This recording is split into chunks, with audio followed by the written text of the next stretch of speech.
están ustedes? Muy bienvenidos a un nuevo El Especialista Responde. Estamos comenzando junto a ustedes este programa. Recuerden siempre que nos pueden enviar sus preguntas con el hashtag El Especialista Responde. Estamos en Canal 24 Horas y también a través de Facebook Live. Y hoy vamos a hablar de las caries, áreas dañadas de los dientes donde se forman pequeños orificios productos de bacterias e ingesta de alimentos altos en azúcares, por ejemplo, que acompañados de mala limpieza afectan a nuestra dentadura y que pueden incluso llegar a ser graves. Vamos a hablar respecto de esto. Estamos para eso junto al odontólogo Carlos Ferreggio. Él es dentista del Instituto Nacional de Ortodoncia. Doctor, bienvenido. Muchísimas gracias por estar con nosotros. Encantado de estar acá hablando de este tema tan importante para la salud. Tan importante que afecta a más de la mitad de la población. Y estamos hablando de también población adulta. Uno pensaría que las caries pueden ser propias de los niños, pero la verdad es que nos pueden acompañar a lo largo de toda nuestra vida. Así es, o sea, al revés. Este flagelo de la caries más se va a representar en pacientes que son mayores, justamente. ¿Es más típico de adultos que de niños? Actualmente sí, porque los niños están más controlados actualmente. Entonces los adultos están un poco más descuidados en cuando tienen que ser cepillado y la progresión de esta lesión de caries es mucho más agresiva en estos pacientes. Doctor, hablemos desde lo más básico. ¿Qué son las caries? En el fondo, ¿qué le pasa al diente que empezamos a ver como estas especies como de o manchas o orificios? Va a depender también de la gravedad que tenga o de qué tan profundo o de qué área del diente esté atacando, ¿no? Por supuesto, es una enfermedad compleja, multifactorial, que ese es un tema bastante importante, o es la palabra clave acá dentro de todo esto, porque estos factores van a influir de manera directa o indirectamente sobre este hospedero que es el paciente. Ya. Entonces, lo que hay que pensar es esto como un balancín, donde existen factores protectores y factores patológicos. Cuando existe un desequilibrio entre estos factores es donde se provoca justamente estas lesiones de caries, que al principio son lesiones subyacentes, es decir, ni siquiera pueden ser observadas de manera clínica. Luego, cuando ya vienen estadios mucho más avanzados, sí puede generar estos tipos de lesiones que tú estabas mencionando. Doctor, ¿hay un tiempo de evolución para que una caries esté como incipiente hasta que sea una caries mucho más profunda? Tenemos una gráfica justamente para ir viendo las distintas etapas de alguna manera. ¿Siempre va a partir siendo algo superficial que se va a ir profundizando en la medida que no le pongamos atención? O sea, como te explicaba antes, primero va a empezar con una lesión que es subclínica, que no se puede observar. Ya. ¿Eso es más que, o sea, es menos todavía que esta etapa o ya cuando nos está afectando el esmalte nos podemos dar cuenta? Claro, es menos que esta etapa. Luego, cuando ya se hace visible clínicamente, quiere decir que ya el desequilibrio es tal que la estructura del diente ya está afectada y se debilita. Por eso es que se provoca ese tipo de lesiones. Ya, y eso ya lo vamos a poder ver como una lesión en el esmalte. En el esmalte, que es el primer tejido. ¿Y eso es como una picadura o vamos a ver que va a estar más negro? ¿Cómo se visualiza en su primera etapa, digamos, una caries? La primera etapa de la lesión de caries puede visualizarse como una mancha blanca, incluso. Ah, ya. Ni siquiera es como una cavitación. Negra. Claro, no, puede ser como una mancha blanca. Ya. Entonces, esa etapa todavía es reversible, porque ahí podemos aplicar flúor para otra vez remineralizar esa zona. La lesión de mancha blanca no va a cambiar de tono, pero sí va a estar con un esmalte mucho mejor estructurado en el fondo por la aplicación de los flúor. Y ahí en el fondo aplicando el flúor, el diente mismo se va a regenerar, no va a ser necesario un tratamiento mayor. En ese caso no, porque no está cavitado. Ya. Cuando entramos a la etapa de cavitación, como está en las imágenes, ahí ya estamos en etapa irreversible. La etapa de cavitación que usted le llama es desde que me afecta el esmalte, desde que me afecta la dentina, ¿cuándo? ¿Cuándo ya se torna...? Desde ahí desde ya el momento que afecta el esmalte ya, claro, exactamente. Ahora, los tipos de tratamiento van a variar. O sea, actualmente lo que se busca es una odontología que sea mínimamente invasiva. Ya. Doctor, esto empieza como a profundizarse en el fondo, hasta que la caries penetra hasta capas más profundas. Y en la última, que es la periodontitis, vemos que también afecta a la encía o a la raíz, digamos, del diente. Sí, o sea, lo que pasa es que aquí tenemos una evolución bastante clásica de la lesión de caries, ¿cierto? Donde va desde una caries superficial hasta una caries que ya mucho más profunda y en las imágenes radiográficas se ven como una cavidad penetrante. Esta zona de acá es donde está alojada la pulpa, que comúnmente le dicen el nervio del diente. Claro. Entonces, en ese caso, ya en estos estadios podría ya existir dolor o sensibilidad al tomar cosas frías, calientes, dulces o saladas, ¿cierto? Porque ha perdido la capa inicial, que es el esmalte. La capa secundaria, la que sigue al esmalte, que es la dentina, es una capa donde puede transmitir esos impulsos o esos estímulos externos. Exactamente. Ya. Y es ahí donde el paciente puede sentir esas molestias al tomar, como le explicaba, cosas frías o calientes. Incluso hay pacientes que no sienten nada en esta etapa y ya la sienten en las etapas mucho más profundas, donde ya el proceso nos lleva a un tratamiento de conducto, por ejemplo, porque ya el nervio o la pulpa en este caso está afectado. Ya, y en el último caso, ¿podría uno llegar a perder el diente?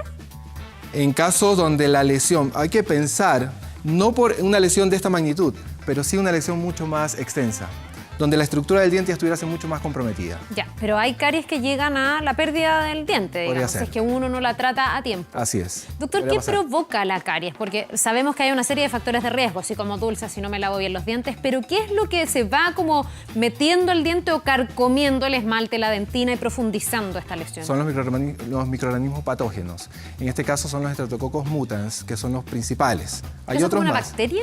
Es una bacteria, exactamente. Entonces, cuando se provoca este desequilibrio que hablaba al inicio, cuando los factores patológicos son más que estos factores preventivos, es donde estos comienzan a proliferar en este medio ácido.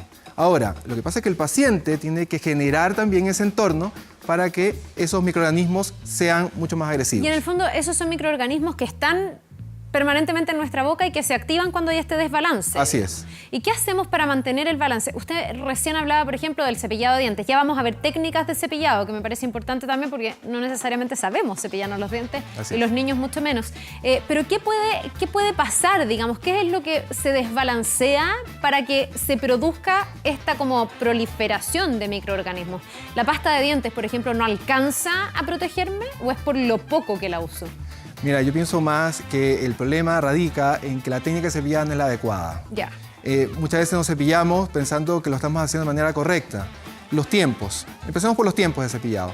El tiempo mínimo de cepillado tiene que ser de 2 minutos. Ya, pero déjeme ahí lo del cepillado, doctor, para que después lo veamos. Usted Correcto. nos trajo un diente, digamos, Ajá. o una boca para poder ver cómo se cepilla. Correcto. Antes que eso, me gustaría que me dijera cuándo es más frecuente o qué tipos de caries son más frecuentes. ¿En los molares? ¿En los dientes? ¿Entre los dientes? ¿Cuáles son las caries más típicas? Es muy buena pregunta. ¿Por qué? El primer molar que sale es el primer molar superior o inferior, ¿cierto? Entonces, al estar más tiempo en boca, es el que sufre por lo general los primeros ataques de las lesiones de caries. Si vamos al sector anterior, en los dientes anteriores en este caso, existe, aparte del cepillado, también la autoclisis, que está provocada por la lengua, por las mejillas, por los labios. Entonces, no es tan frecuente encontrar una lesión de caries en esa zona, por ejemplo, en la zona vestibular, en la zona anterior de los dientes. Ah, ya. O sea, es decir, si yo en un paciente que estoy evaluando encuentro una lesión de caries en esa zona en particular, en la zona vestibular, quiere decir que en verdad hay un problema mucho mayor. ¿Me explico? Entonces, es ahí donde tenemos que intervenir de otra forma. Ya. Nosotros lo que tenemos que evitar es solamente pensar en que la caries es un problema de una lesión. La caries es una enfermedad, es como la hipertensión o como la diabetes. Ya, y ya le voy a preguntar si hay factores genéticos, predisponentes, digamos, que pudieran hacer también que la gente se enferme más. Pero pongamos atención también a una pregunta que nos está llegando, doctor, de nuestro público. Recuerden que estamos con el hashtag El Especialista Responde. Sebastián Mora Arriagada nos dice, ¿la carie afecta solo a muelas o también puede perjudicar a otras piezas dentales, como los colmillos o las paletas? Usted me decía que es más frecuente en las muelas, pero también puede afectar a otro tipo de dientes. Por supuesto, a todos los dientes de la boca. Y entre dientes hay unas caries que muchas veces están como ocultas, por decirlo así, y solo se ven a través de radiografías, ¿o no? Así es, así es. ¿Y esas son las son caries frecuentes, interproximales y es frecuente que ocurra. Porque ahí en el fondo pienso pienso, el cepillo de diente a lo mejor no entra bien, no pasa bien. No todo el mundo usa hilo dental, que no sé si es una recomendación para esas caries que se pueden producir entre dientes. Sí, el hilo dental también es fundamental como accesorio. Lo más importante es el cepillado. Pero lo que estaba explicando anteriormente, si nosotros no lo cepillamos correctamente, lo hacemos en tiempos que no son adecuados, o si utilizamos un cepillo más allá del tiempo que es el recomendable para ese cepillo, no lo vamos a hacer de manera correcta. Ahora, estas caries interproximales son muy peligrosas porque no las podemos observar clínicamente. Entonces ya las detectamos cuando el paciente comienza a manifestar dolor o por medio de una radiografía cuando estamos haciendo la evaluación pertinente del paciente. ¿Es el dolor generalmente lo primero que hace que una persona detecte una carie? Muchas veces sí. Dolor o a o veces, sensibilidad, digamos. Claro, o lo que explicaba anteriormente, hay pacientes que son mucho más, tienen mucho más, un umbral doloroso un poco más alto. Esa es la forma. Entonces, ellos a veces no sienten el dolor, no sienten la sensibilidad, pero sí se dan cuenta de que tienen algún problema porque se fracturó el diente. Porque la estructura ya está reblandecida, porque la ¿Cómo te estructura das ya cuenta está... que te fracturas un diente cuando ya se te sale un pedazo? Exactamente, tal cual. Hay gente que no se da cuenta que tiene la carie y se le sale un pedazo de Por diente y ahí se da supuesto, cuenta. ¿El diente se va rompiendo efectivamente? Se puede fracturar, exactamente. Ahora, estamos hablando, me imagino, de una carie en un estado bastante avanzado, ¿no? Así es, porque estos micromeniscos lo que hacen es justamente desmineralizar la estructura del diente. Doctor, ¿las caries son contagiosas? ¿Yo puedo tener una carie en un diente y en el fondo que se me pase al otro y al otro y al otro y al otro si es que no me cuido? Es que lo que pasa es que tú estás creando un entorno para que los microorganismos puedan actuar en toda tu boca. No en... O sea, sí, Sí, hay mayor riesgo, digamos. exactamente, mucho mayor riesgo. Ahora, por ejemplo, un paciente que es derecho o se cepilla con la izquierda, obviamente va a tener zonas donde no se va a cepillar correctamente. Entonces va a ser mucho más propenso a que esa zona cree el medio ambiente adecuado para que se produzca una lesión de caries. Ya. Doctor, nos vamos a ir a una pausa. A la vuelta me va a contar cuánto influye la genética de las personas. Conozco gente que no ha tenido nunca una carie en su vida y a mí me ha llamado profundamente la atención. Y otras que tienen caries de manera súper recurrente, más allá de que se cuiden. A la vuelta lo vamos a abordar y vamos a estar también con las técnicas del cepillado. ¿Le parece? Correcto. Ya, pero nos Encantado. vamos a ir a una pausa y lo vamos a hacer saludando también a nuestros auspiciadores. ¿Le cuesta leer un libro o enfocar a la distancia? Bueno, probablemente usted pueda tener astigmatismo o miopía o quizás también presbicia. Para prevenir es recomendable un chequeo anual con un oftalmólogo. Esta es una recomendación de Clínica Mira. Visita a tu médico y cuida tu visión. Clínica Oftalmológica Mira, ver bien, vivir mejor. Vamos y estamos de vuelta de inmediato.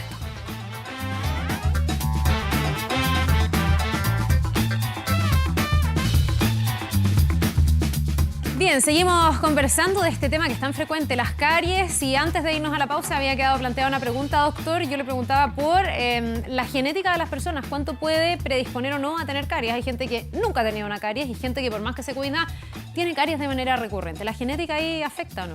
Sí, también. Ahora, lo que pasa es que ese paciente ya tiene esa predisposición genética, como tú dices, para no generar lesiones de caries tan fácilmente como otro paciente. Ya. Ahora, los dos están predispuestos a que tenga una lesión de caries si es que se provoca ese desequilibrio que habíamos hablado anteriormente. Ya, hablemos del desequilibrio. ¿Cuáles son los factores que en el fondo facilitan la llegada de una caries? ¿Sobre todo el cepillado? El cepillado, el mal cepillado en este caso, ¿verdad? La no utilización de una pasta adecuada también, ¿ok? ¿No es como utilizar cualquier pasta del mercado? Eso va a depender del riesgo cariogénico que tenga el paciente. Ya. Ahora, lo importante es que el dentista que vea al paciente pueda determinar el riesgo cariogénico del mismo.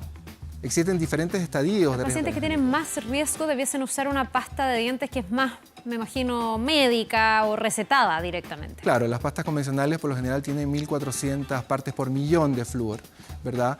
Pero existen pastas para pacientes de alto riesgo cariogénico que tienen 2.500 y hasta 5.000 partes por millón. Doctor, ¿y ahí el flúor es el que hace la diferencia? Porque a lo mejor uno va y mira dos pastas de dientes, estoy hablando del común de los mortales, los que no tienen un mayor riesgo diagnosticado, Sí. Y dicen, ¿cuál de las dos pastas será mejor? Una me promete dejarme los dientes súper blancos, la otra me dice que tiene extra flúor, ¿con cuál me quedo? Claro, y esa es una muy buena pregunta también, porque un paciente que tiene un riesgo cariogénico bajo, Ya. en verdad, está en la literatura también, el flúor o la cantidad de flúor o el exceso de flúor no va a influir en mucho en que ese paciente sea mucho más inmune a tener una lesión de caries. O sea, no va a ser demasiada diferencia entre una En un pasta de dientes y paciente de otra. bajo riesgo. No, claro, en una persona que no está diagnosticada para usar una pasta mejor, digamos. Así es. Ya, ahí usted tiene una boca que nos trajo Sí. para que nos enseñe técnicas de cepillado. Uno diría, pero sí, cepillarse los dientes es muy fácil y parece que no es tan así, o no lo hacemos tan bien. Sí, lo que pasa es que se considera que la mejor técnica de cepillado es aquella que maneja el paciente y uno lo que hace simplemente es como modificar ciertos detalles de la técnica que ya el paciente la está manejando por algún tiempo. Antes que me diga cómo Sí. usar el cepillo, al tiro le pregunto qué cepillo hay que usar, porque pasa un poco lo mismo que con las pastas de dientes. Uno va y dice suave, medio, fuerte, hay cepillos más grandes, cepillos más chicos, con pelos más largos, con pelos más cortos. ¿Cómo uno sabe qué cepillo necesita? Ojalá un cepillo, en cuanto a la extensión del cepillo, que máximo abarque 2 dientes o 3, Nunca más. nunca más. ¿Ya? 2 dientes es lo ideal. Ya. ¿Ok? Y más chiquitito porque hay unos eléctricos que giran en sí mismos, que es Exactamente. básicamente como para un diente. Ahora, lo que pasa es que lo que recomendamos por lo general es combinar los 2 cepillos. Es decir, el paciente puede utilizar el cepillo convencional para el resto de la boca y en las zonas posteriores, que es de más difícil acceso con el cepillo convencional, podemos utilizar este cepillo eléctrico, que es de cabeza más pequeña. Sí. Entonces puede llegar a áreas... la última muela, digamos. Exactamente. A ver, doctor, ya, pero no nos pongamos tan sofisticados porque a lo mejor no todo el mundo puede tener un cepillo de dientes eléctrico y un cepillo de dientes normal. Con el normal, con el que tiene usted ahí en su mano, ¿cómo deberíamos cepillarnos? A ver, lo más importante acá es tratar de eliminar la placa dental que se encuentra justamente entre la zona de la encía y el diente. Ahí entre medio hay un surco que mide más o menos, puede ser en estado normal, sin inflamación, 2 milímetros aproximadamente. Ya. O sea, es muy pequeñito, ¿cierto? Sí. Entonces, lo que tratamos de hacer nosotros con el cepillado es eliminar la placa dental que se encuentra justamente en esa zona. Ya. ¿Por qué estoy hablando de esto? Porque las superficies de afuera, que son conocidas como las superficies vestibulares de los dientes, deberían ser lisas, en teoría. Es menos probable que se vaya adosando ahí. Ya, pero a ver, mueva el cepillo y muéstrenos cómo debiese. Usted dice que le debo prestar más atención a la parte de abajo del diente, en la zona o a la parte de más arriba, en el caso de los dientes de arriba. Exactamente. Entonces, lo ideal sería angular el cepillo en 45 grados, ya, tratando de meter la cerda del cepillo dentro de ese surco, ¿cierto? Y ahí hacia arriba y hacia abajo. Generar un movimiento vibratorio. Lo que estamos buscando nosotros es desorganizar la placa dental. Ya. Eso es lo que buscamos. A ver, pero hágalo. Entonces, lo que hacemos es hacer el movimiento vibratorio y doctor, el cepillado mire, si lo puede hacia girar arriba. un poquito más, mire la cámara. Ahí. ¿Ahí? Ya. Ya. Entonces, hacemos el movimiento vibratorio y hacemos un barrido hacia arriba en este caso. Ya, y en los dientes de arriba, un barrido hacia abajo. Un barrido hacia abajo, justamente. Tratando de sacar lo que se puede acumular entre la encía y el diente, al final. Eso es la idea. Sí, dicho otras palabras, sí. Es desorganizar la placa dental en el fondo. Ya. ¿Ya? Entonces, por eso es que lo importante es que el cepillo no abarque más dientes, en el fondo. Tiene que ser máximo 2 o en el más extremo 3. Ya. ¿Ya? Nunca el cepillo de un lado para otro como lo hacen los niños. No, lo que pasa es que si hacemos este movimiento de barrido extenso y si estamos utilizando un cepillo que es un cepillo de cerdas muy duras, podríamos también generar algún tipo de lesión a nivel del esmalte. ¿Mejor que no sea tan duro el cepillo?